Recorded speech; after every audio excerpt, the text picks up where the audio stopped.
I am Ahuja, I have everything but no मन की शांति। आप अच्छा मजाक करते हैं आहूजा जी, अच्छा मजाक करते हैं। Please explain the reason. When you say I have everything, you are talking about worldly stuff. You are not talking about having a deepest experience of dhyana. You are not talking about having an immense anand while doing your japam. You are not talking about being in association with the realized master and the beauty and the mellifluous voice of the Guru ringing in your heart and mind and giving you that awakening. You don't have that. So how would you have Shanti? ना रुपया, ना पैसा, ना चीजें, ना समाज, ना positions, ये शांति कब देने लगी? ये तो अशांति देते हैं उल्टे। आपकी लॉटरी लग जाए, दूर के मरे हुए रिश्तेदार भी जिंदा हो के आ जाएंगे, पर आप कंगाल होते हो तो अपने रिश्तेदार भी मुंह मोड़ के चले जाते हैं। तो धन ज्यादा आ जाए तो मुसीबत ज्यादा आ जाती है। बड़ा मकान हो, 10 लोग आ जाएंगे कि हमारे घर की शादी, आपका घर बड़ा है, हम यहाँ शादी कर लें।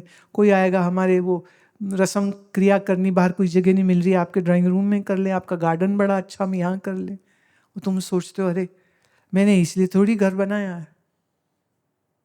पर आप ना कर नहीं पाएंगे। हाँ करते तो तकलीफ में, ना करते तो लोग दुश्मन हो जाते हैं।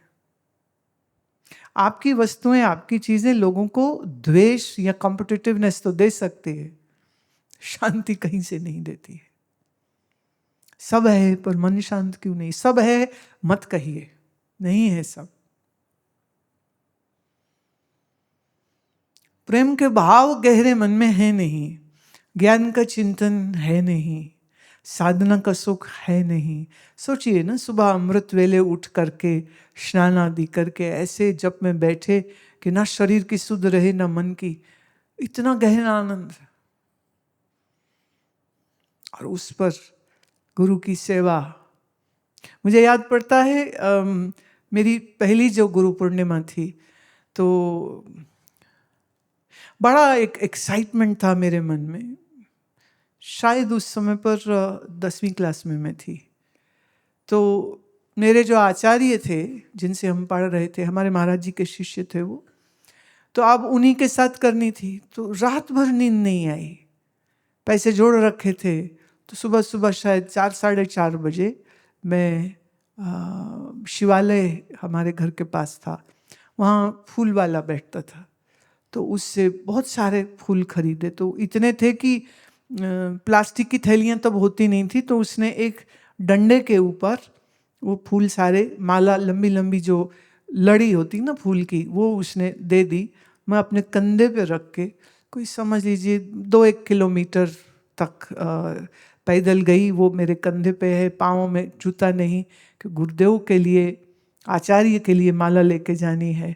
तो कंधे पे लेके गई और जहाँ उनका आसन था उसको सारा श्रृंगार किया, सुंदर उसका आसन बनाया, फिर ज्योति आरती आदि सब तैयारी करी।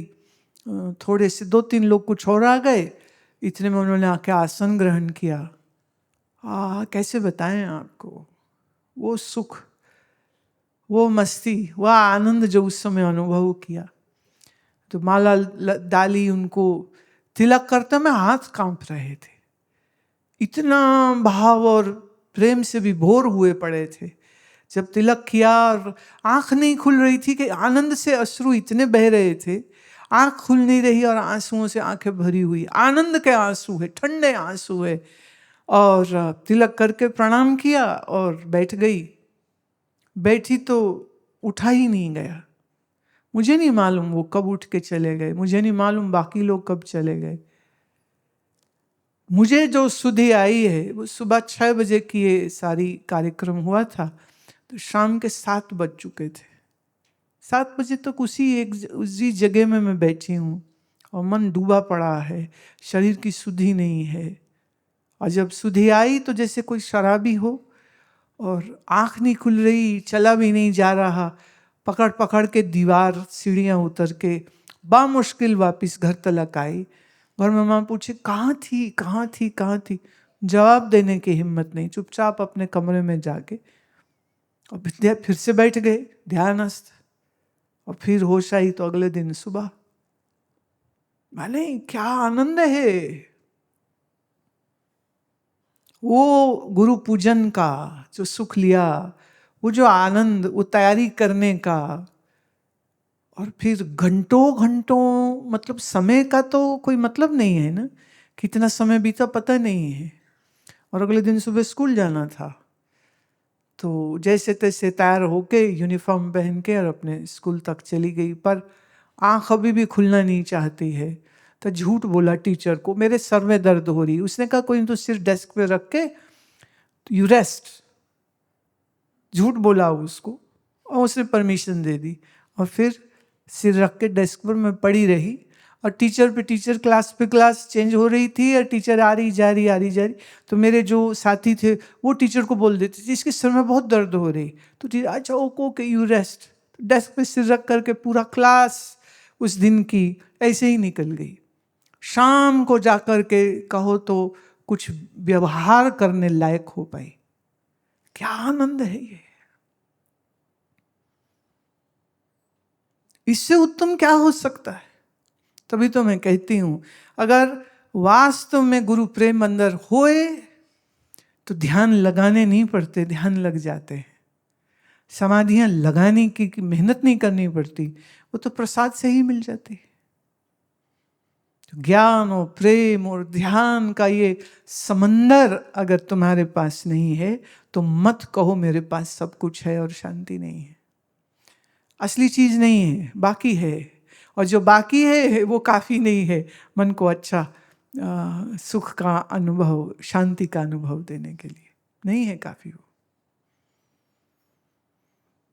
जितनी दौड़ लगा सकते हो लगा लो, आज नहीं कल, कल नहीं परसों, तुम इस निष्कर्ष पे पहुंच जाओगे।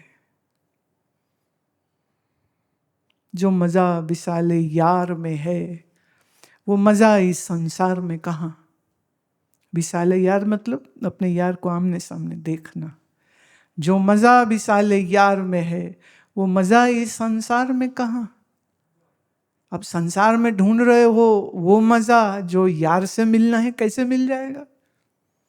तो मन तो अधूरा और प्यासा रह ही जाएगा। पर देर नहीं है, कभी देर नहीं होती है। हम जब चाहें अपने मन के रुख को बदल दें। और ज्यों ज्यों सत्संग श्रवण करते जाएंगे और ज्यों ज्यों ये चिंतन अंदर गहरा उतरता जाएगा और ज्यों ज्यों नाम स्मरण बढ़ता चला जाएगा और ज्यों ज्यों वो भीतर डुबकी लगने लग जाएगी, छोटी छोटी डुबकी लगेगी पहले, पर जब लगेगी तो बहुत बहुत स्वयं को धनवान जानोगे तुम, पूर्ण संतुष्ट, आप्त काम, कोई चाह बाकी बचती नहीं, कोई इच्छा बाकी बचती नहीं। अशांति तो कहाँ ही बचेगी ना, तो वो तो रहेगी ही नहीं, रह सकती नहीं है। अशांति मतलब जो होना चाहिए वो है नहीं, इसलिए मन अशांत है। जैसे बच्चा रो रहा हो ना, तो कहते हुए क्यों रो रहा है बच्चा? भूख लगी है तो दूध दो, पेट दुख रहा है तो पेट मलो, नींद आई है सुला दो। और ये तीनों ना हो रहे हो तो बोले फिर डॉक्टर दिखाना पड़ेगा, ये रो क्यों रहा है?